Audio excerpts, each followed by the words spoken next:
What does 10,000 mean to you?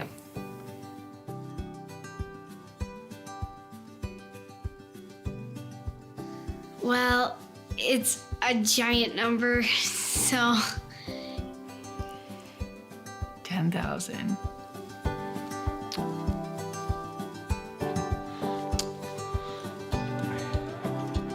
So 10,000. 10,000 for me, it's like multiple things. It's one, a giant number. It's a number to be kind of in awe of. I don't really know how to explain it, but all I know is that it's just a lot. It seems just like a random number that anyone can just say, and it's true, but 10,000 years, 10,000 beads, 10,000 planets, 10,000 stars. It's a lot of things. 10,000, like when have I ever had 10,000 of anything? Never. And so you think, that's a lot. I know what 100 is, I know what 500 is, I know what 1,000 is. I have a pretty good idea of what 10,000 is. Beyond that, it's just really, really big. I'm kind of thinking about like how Hokomune speaking people, how many years they've been here, like 10,000 years. A number that's almost important. I think of relations, ancestors. 10,000 means to me it's a big number and a strong number of the whole community of people. it's special because it represents the 10,000 years that the Hokomune culture has been around for. I think about coming together and standing together, how we can hold hands and no one can break that circle. And it really does get that message across that, you know, we've been here this much and people have been here for so much more. Like something important, like stars are important, years are important, definitely. Like it means something big and important is happening or has happened.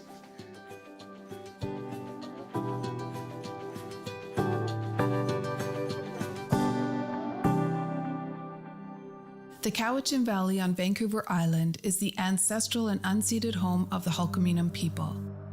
For over 10,000 years, our people have lived in intimate relationship with the land.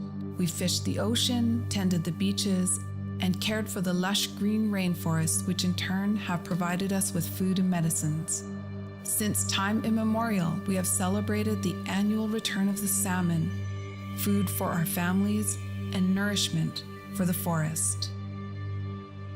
Despite over 150 years of attempted assimilation, our identity and culture remain strong and are carried in our language, stories, songs, and ceremonies, making this a perfect place to bring Hulkaminam wisdom, the natural world, and education together to reimagine what school can be.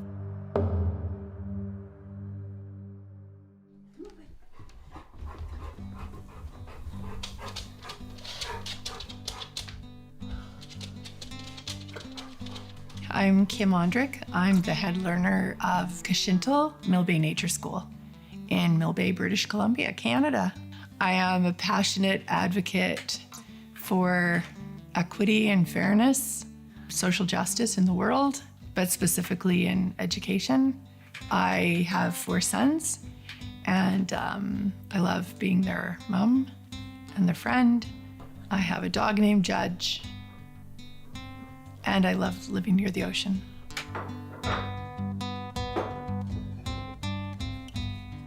I always had a heart for social justice, meaning that even as a young kid, I really paid attention to things that didn't seem fair to me in school. I was always a rule follower and a pretty compliant person, but noticed, particularly when people in power were disrespectful or unkind to other kids in our classes. That really bothered me. I did very well in school, so I was encouraged to become a lawyer with that fire in me. And then kind of just as I was going to be entering law school, saw an ad at UBC for a 5-year special ed program that was just taking their last cohort of people. The competitiveness, I think, of knowing this was going to be over made me decide to take that up. And I never regretted that. Stay. Stay, Judge.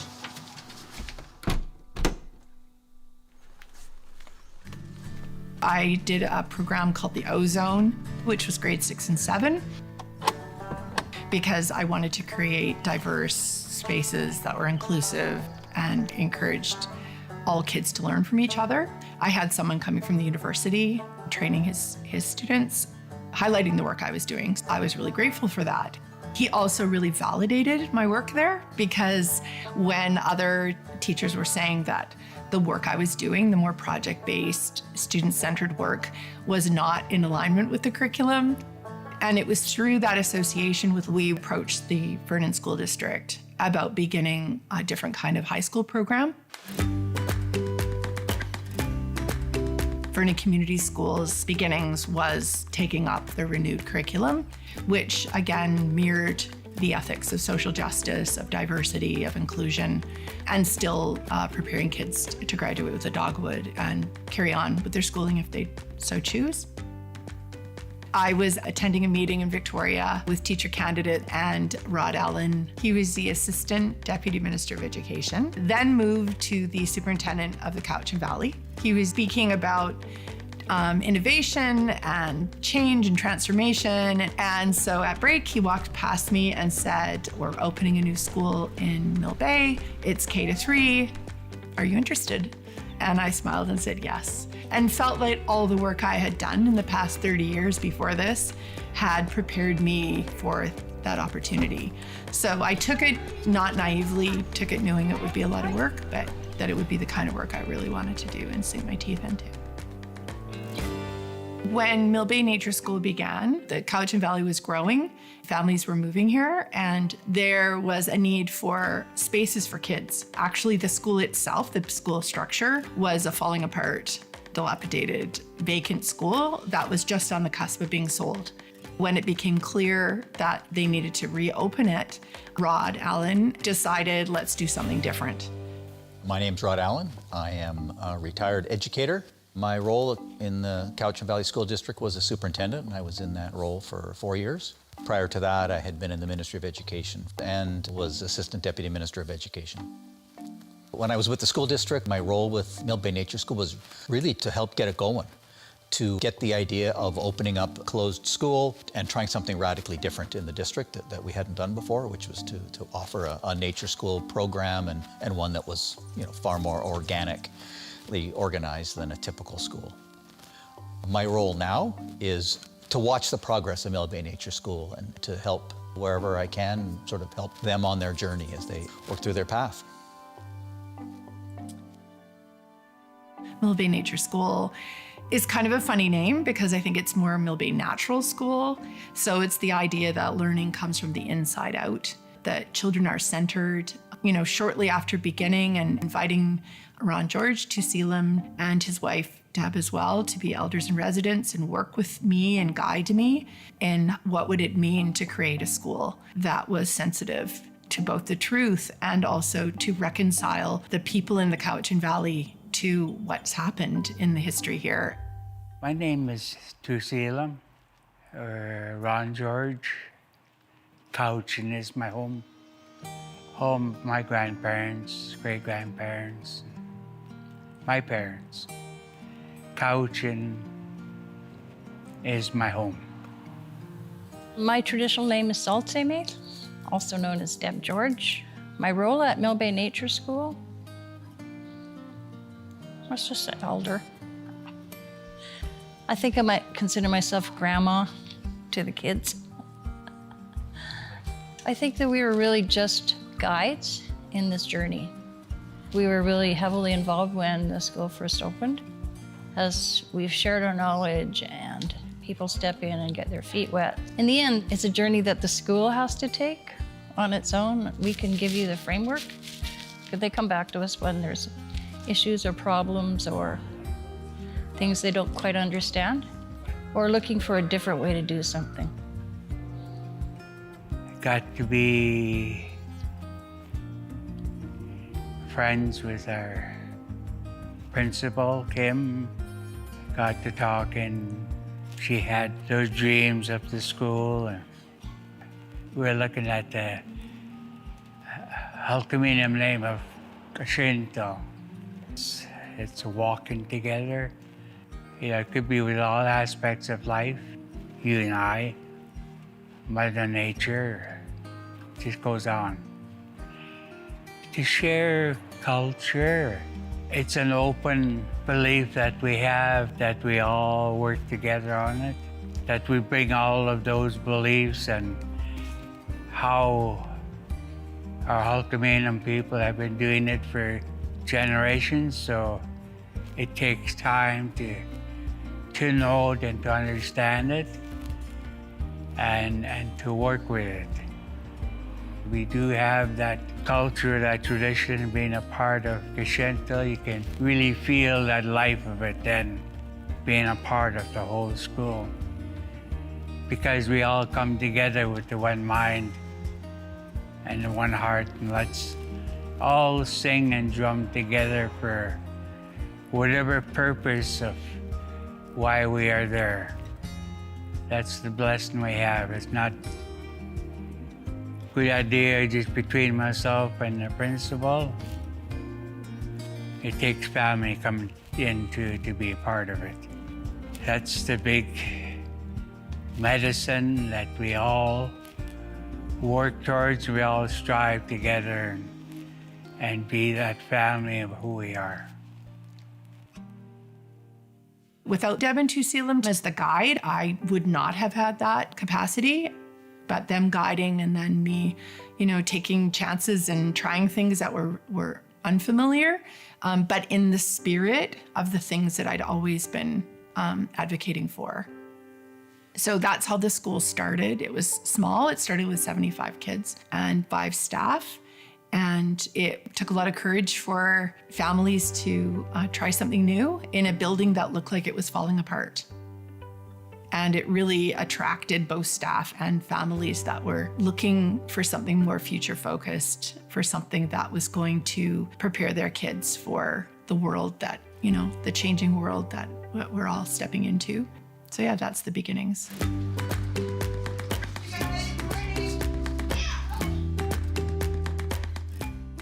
My favorite thing about Mill Bay Nature School is that we do a lot of our learning outside.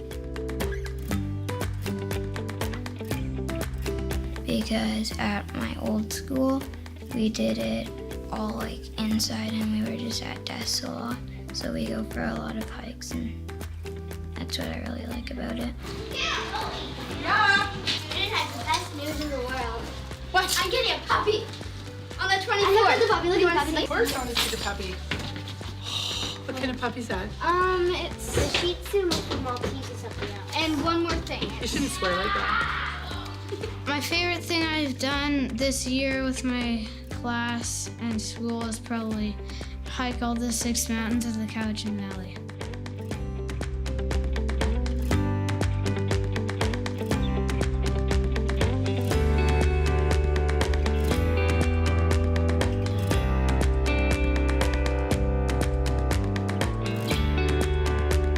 My favorite thing here is being outside. I really enjoy outside learning. I love being able to play sports outside in the field. I loved trying to regrow the forest on the field. Good morning, boys. How's it going? Morning. Good morning. Morning. Welcome back, Kate. Kim, I was wondering, for our graduation? Yes. I'm wondering of everyone who comes, is it supposed to dress up fancy or it was just the graduators? Everyone. Okay, I'm gonna get really fancy. Oh, yes. I'm getting really fancy. My favorite thing about Mill Bay Nature School is probably just Mill Bay Nature School itself.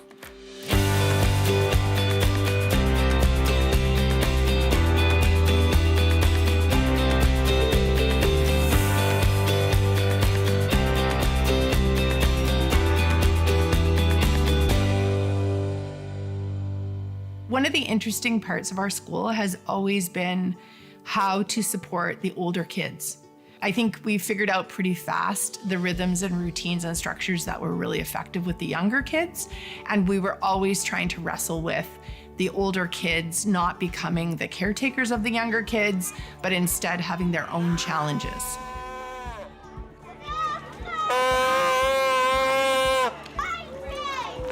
Hey guys, to your clans! Smuckwa was born through that. Smuckwa means heron in Hulkaminam. And Brian Simmons was a teacher who joined Mill Bay Nature School the second year, and he had an interest in on the land learning, how math and science are connected to that. Brian brought with him not just cool tattoos and kind of a disciplined, laissez-faire way of being with children, which is very effective with kids that are older and pushing boundaries. Brian's very good at letting kids fail and then supporting them in problem solving.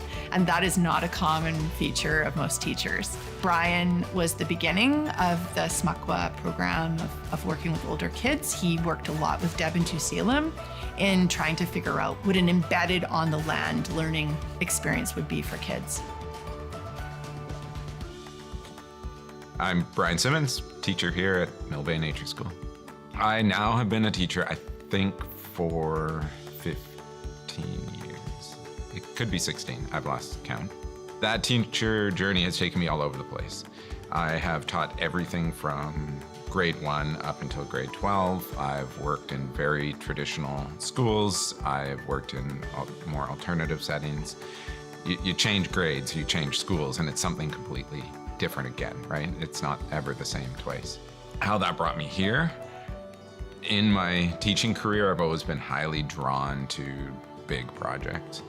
This place with that emphasis on kids first and doing big work that like you would do it in real life really drew me. And it's been an honor to be here. Still got a lot to learn. After our first year of doing Smuckwa with Brian, I knew that we would be growing to include more of our older kids. And so I hired Kayla Brown.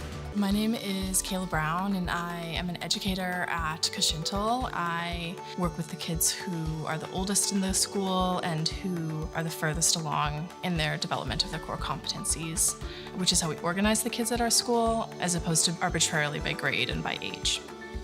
We're gonna go with Kayla to the garden, and we're gonna get some jobs done. I'm not sure why it's taking so long. We were just supposed to go from the circle to here. And Kayla is a very fiery, humanities-based, poetic person who complements Brian beautifully. Cool. While we're waiting, I don't know if I should tell you this. Okay, I'm gonna open garden shed. Why didn't you just tell me to open? Because I don't know if you should know the code or not. Why? You don't trust me? No. Why? Kayla doesn't trust me. Kayla doesn't trust me. And probably brings less laissez-faire, more accountability with her in the work that she does with students. So the combination of Brian and Kayla was just this beautiful complement. And so together they've done some amazing work. One of the really exciting projects that Smuckwa took up this year ended up being called Witness Mountains. It was rooted in one of Brian and I's trying to throw something into the pond and see what worked and what kids were really interested in. So there was an opportunity to travel to Victoria to see the work of Carrie Newman and his project rooted in reconciliation called the Witness Blanket. It's a project that has collected artifacts from residential schools across Canada, then been made into this art installation. The kids just could not get enough of it. It was something they kept on talking about. They loved the beautiful design of it, but also the reconciliation piece behind it. It was a question that Brian and I were able to bring to the clan about what might this look like for us, and what does a reconciliation project rooted in artifact collection and curation look like for this group. We landed on this idea of climbing the 6 mountains in the Cowichan Valley. They all have different cultural significance to Cowichan people. That was a really big project, yeah. It was the curriculum of high places, the curriculum of going to the top and looking around. As part of our knowledge and prioritization of on-the-land learning, we were able to hike all 6 of those mountains with our entire clan. The Municipal Forest Reserve is unique in North America. Like, it's one of the biggest publicly owned and managed chunks of land like that. I say North America, but I'm almost certain the world, in the sense that there's no forestry company hand in it. It's just managed by a municipality, and they have this opportunity to do something with it. Never mind the fact those mountains are very popular. People are always biking on them, hiking on them. They're familiar to kids. There was just layers upon layers upon layers to learn about. And we did dive into some of the sciencey pieces, and that idea of witnessing really stuck. And it was something that many of our kids could pick up an object and connect it to a story, and that was really powerful. I feel is going to bring our knowledge of forests up a level. And we need these trees because of global warming. These trees are drought resistant. While we're learning everything we could about the mountains, we also started collecting artifacts that reflected our moments there. We banged rocks in here forever last time and didn't find anything. I had a feeling. Yeah, so cool. Would you be willing to have that as an artifact, but then when we're done, you can take it if you want? We had time for journaling and reflection and collection. Ultimately, we had all of these artifacts from all of these different spaces. We went through a process of curation with them, and we invited students to think about how to choose which artifacts to include. This ended up culminating in the Witness Mountains and ultimately in the really public sharing of their work. The public experience of sharing learning is something that Brian and I have really chosen to prioritize with our students, and provides them a really great opportunity to share their work with our greater community, provides really hard deadlines for them, and challenges them in really cool ways. Then the kids decided that they wanted to actually invite Carrie Newman to come and join us. Then he showed up. I would like to thank you for coming. Seeing you come here means a lot to us. Now let's get started.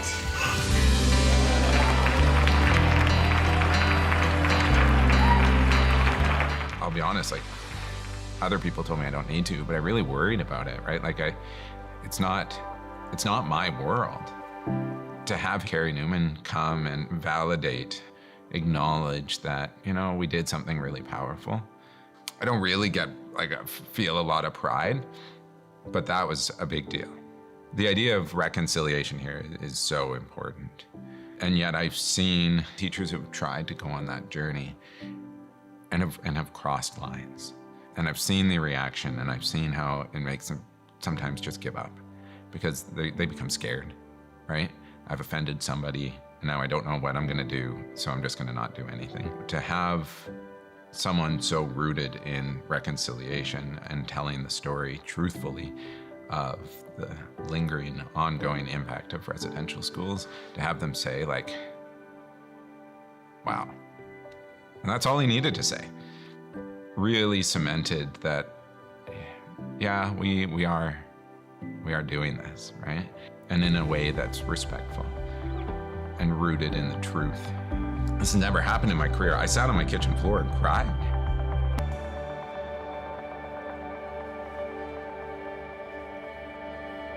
It really mattered that we found a way of capturing story and giving our kids an opportunity to begin to understand at 9 to 11, 12, whatever they were, simply by watching, by listening, by thinking, they could help our world move forward. They could help us heal with a deep level of respect.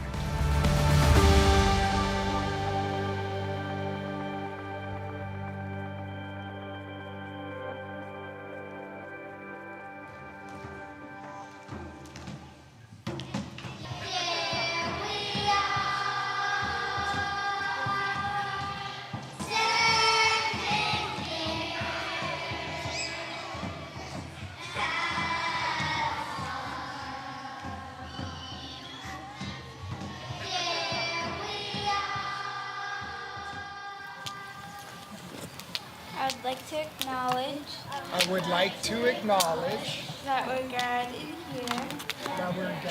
here at this beautiful place, which is the traditional territory of the Hulkaminam people. Because they were very important to this land. Because they were very important to this land. They swam.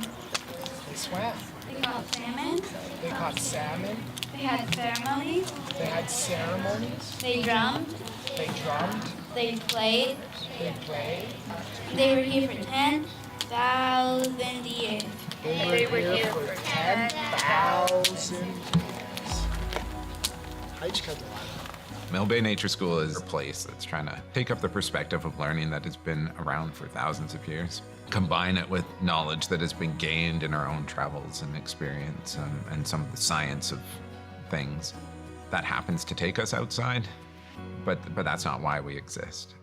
To listen to kids, to work alongside them, to look at all truths, to change the perspective of what school is and should be. Because I think what we're learning, at least in my opinion, I don't know if there's anything out there to back me up, but the experiment that is modern education isn't serving the world anymore.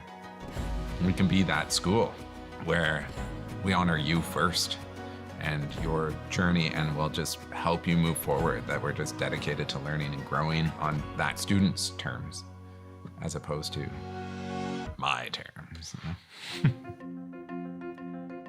We talk about going from a triangle to a circle in a non-triangle way where somebody at the top, generally an administrator, is just making decisions that impact everybody else below. And so we make decisions as a team, we hear all perspectives, and it's much more time consuming. At the school I used to go before here, I learned that it was a triangle. The students were at the bottom and the teachers were at the top. But here, we're more of a rounded triangle. I think we're a rounded triangle because we still have like principals and teachers and stuff. We're also kind of a circle, so we're a mix. That's why I think we're a pretty rounded triangle. Ultimately allows everybody's voice to be heard and asks for everybody to step into that really important role of actually sharing what you truly believe. And so the way that decisions are made at the school can be really challenging and also hopefully more wholly capture the consensus of the group.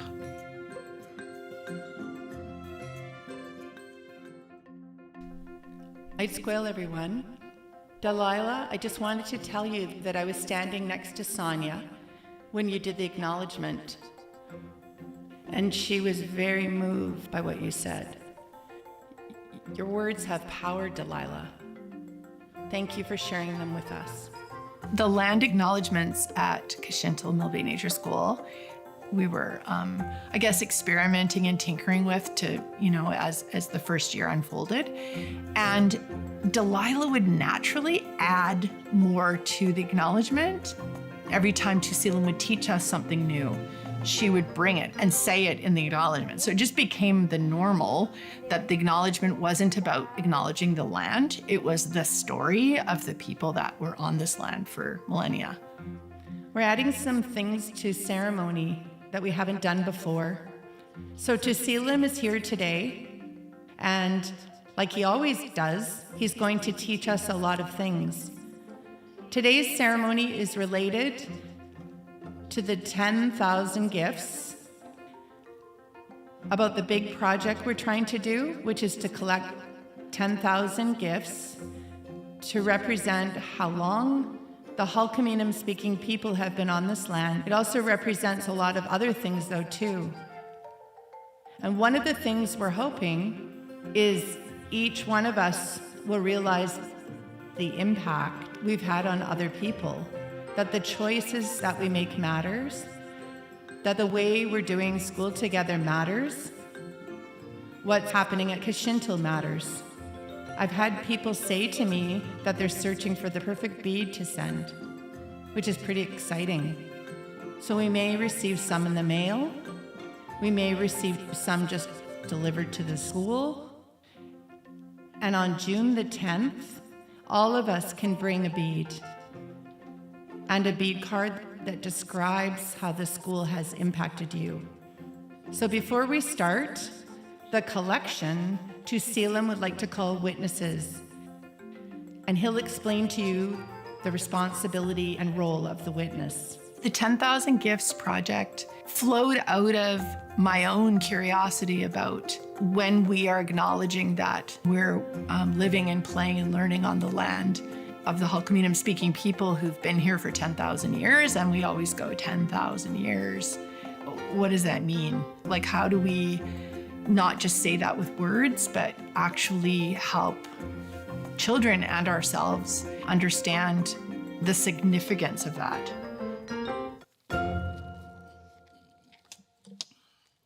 Kintel, you're awesome. Everybody say yay. But we gotta be louder than that, okay?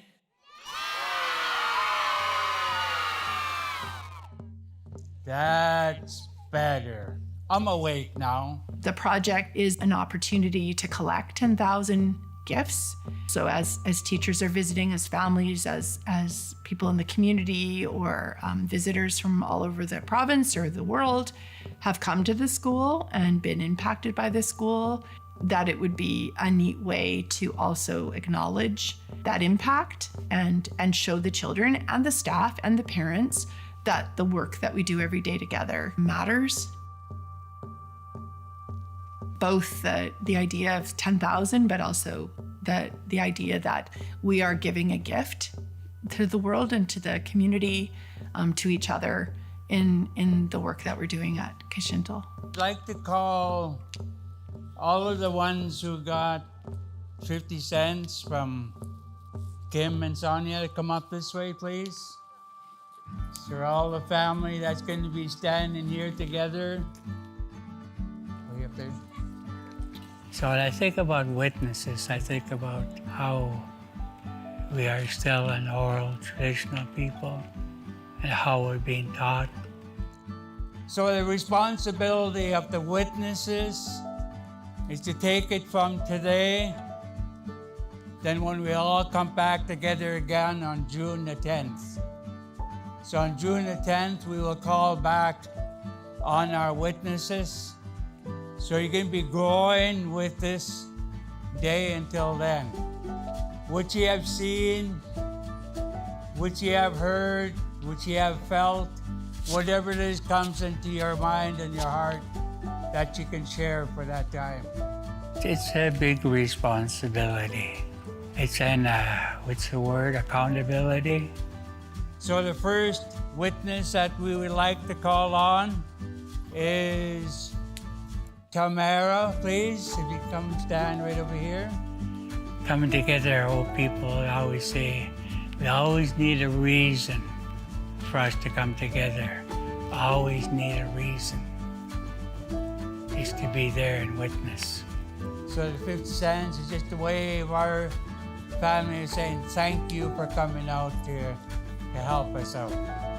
Second witness I'd like to call on is Brian, please.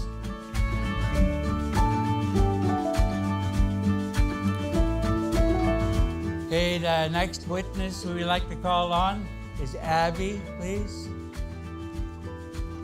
The selecting of kids as witnesses was interesting because those weren't the kids that would choose to do it, which made them the right kids, really. To me, being called on as a witness, it means I was chosen to watch and then talk in front of a huge crowd what I felt or heard or saw, how people problem solved or became friends. I see my role as being almost as an observer and watching how people learn and grow and solve problems, and watching how a project like the 10,000 Gifts grow. That's where they call on then for witnesses to come forward and to be able to say what they need to say, and they do that. So witness is still an important part of our work yet, and hopefully we'll carry it on another 100 years.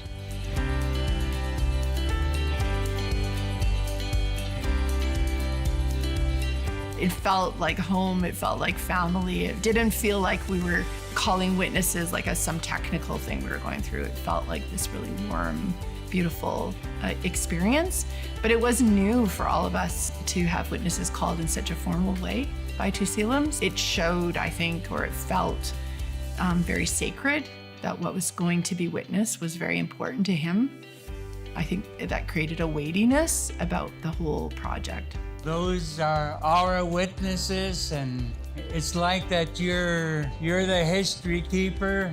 Maybe 20, 30 years from now, you'll be talking about this day of coming together.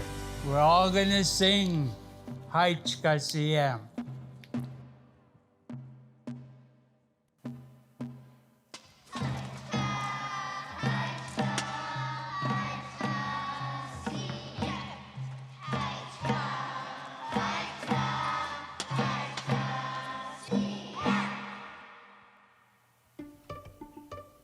The public launch, I don't think I realized how many people were gonna come with gifts. They weren't just like a little bead or a little chicken or a little piece of clay that a child had made, but instead they were representative of a person and the impact the school had on them and their feelings. And they were like a little mini witness of an experience there. It was a very powerful ceremony where the gifts that were strung were put in a blanket and were brought into the circle, and it was very beautiful. Tied on there, then we'll have Kim explain about the 10,000 gifts. Then when she's done that, then we'll call the witnesses.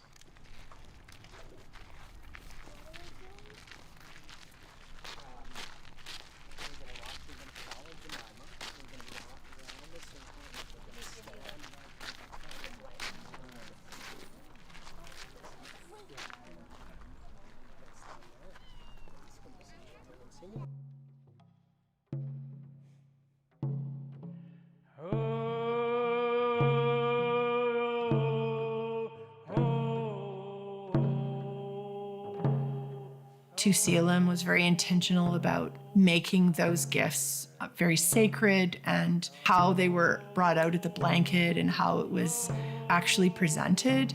I found very moving.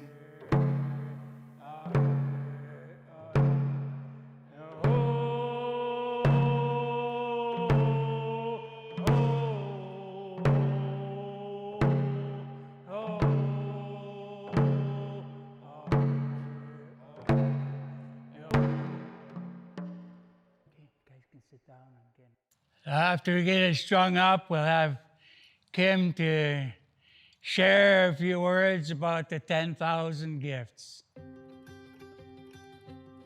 So welcome, high school everyone. So exciting to be here with you all. Thank you for coming. Thank you for wanting to be a part of this project and to witness the beginnings of a project that we hope will go on for a number of years. And what we're hoping is that our small school that started with a falling down school and grass up to our armpits and rusty chairs will impact 10,000 people. The idea that a small group of people can impact the world is a pretty exciting thought, and I think it's a possibility. Thanks, Kim. And doing it in the way of our people, our Hulkaminam people, in ceremonies always have you call out on witnesses. It's just been our way for the thousands of years of that oral history that we still carry on with yet. So we wanted to go that format here in Kintel. So if we can have our young students to come up here, please, that were called out to witnesses. The children that were the witnesses and what they said and maybe were not able to say and then needed support. It was just a beautiful ceremony. They're gonna share from their heart and from their soul. I believe we have to be active, loving part of a new future. I want people to realize what the Indigenous people had to go through to lose their culture and their families. What they have seen, what they have felt. Well, how do I feel? Feel respected that all of you have came to one of our big projects. I especially would like to thank our elders here today. Thank you for taking the time and dedication and guiding guiding us. Would they have heard? Would they have listened? What I've witnessed is that we talk about 10,000 a lot in this school. And we've said 10,000 years and 10,000 lives. But this project has offered an opportunity for 10,000 steps towards reconciliation. 10,000 stories told through a gift that can make it easier for those of us who struggle with words to say what it means. I guess those moments make it real for a lot of people. I talked to a number of families after the ceremony that was in the field, and where the witnesses were called to speak about what they felt and saw up to that point. This painting represents a ray of color, like the ray of color that all the beads are.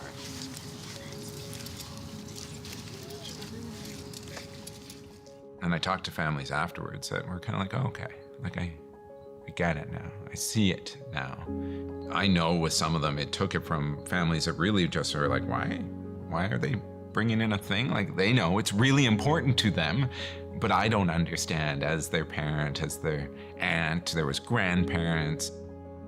And then they had the opportunity to be drawn into an experience that made it more.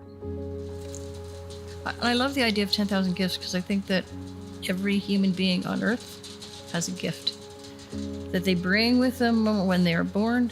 It's our responsibility as community to bring that gift to life. And you know what? There's gifts that happen all the time between people. Just by being with someone else, there's a gift that we offer. But every day we're offered gifts, and we can choose to pick them up or not. And so I think for kids, it's really important to think about, like, what gifts have you been given? We get to think about and appreciate the gifts that being at a school like Mill Bay Nature School has given to families. What Mill Bay is doing with reconciliation, of putting it right at the very front of everything that they do, is such a great example for their learners. It's a great example for the community. It makes it come alive and be a living thing. And it's not at the expense of anything else. It's not at the expense of learning to read. It's not at the expense of becoming numerate. It's a part of who we are, where we are, and when we are. And I can imagine a time, well past my time here, but I can imagine a time where the focus is not as much on reconciliation because we've got to a different place. We've got to a different set of relationships. We have come to a new place. But what won't change is knowing who you are, where you are, when you are, and having that be front and center to the learning of the kids. By having students central to this work and to this project, we're upholding students as capable, as people who have agency, and as people who matter to our community. The 10,000 Gifts project ties into building community because it's a challenge, right? Like, it's a challenge to imagine, can we impact 10,000 people? What will our community, how rich and strong and deep and vast will our community be when we have actually impacted 10,000 people, which would be sometime in the future, I imagine. And the idea that TUSILAM's brought forward of things take the time they take, that it's not a race, again, to get 10,000 gifts or impact 10,000 people. It's more about when you keep living in these ways that are traditional ways, that have been sustainable ways, what kind of impact will that have on different people, on different spaces, on different schools, on different ways of looking at what education is? And if we keep being consistent to what we say we're about, with the relationship we have with elders and with knowledge holders, and drawing from 10,000 years of wisdom and knowledge, what will happen by the time we have 10,000, impacted 10,000 people, I wonder how powerful the community will be. That's a cool thing to imagine. Let's get all of Kintel up here. Come on. Our drummers up here. Come on. Let's keep drumming and dancing. Let's keep working together on this. Let's not break away from being the individual of who we are. Let's still come together yet. He will send that message on to help us out to fill in the 10,000 gifts. Let's make all those echoing words happen. Chichawato, help one another. Lalamatach, take care of self. Still carries on yet today. The many Halkaminam words that we can share that we're bringing to life yet and what we do. So let's keep doing it.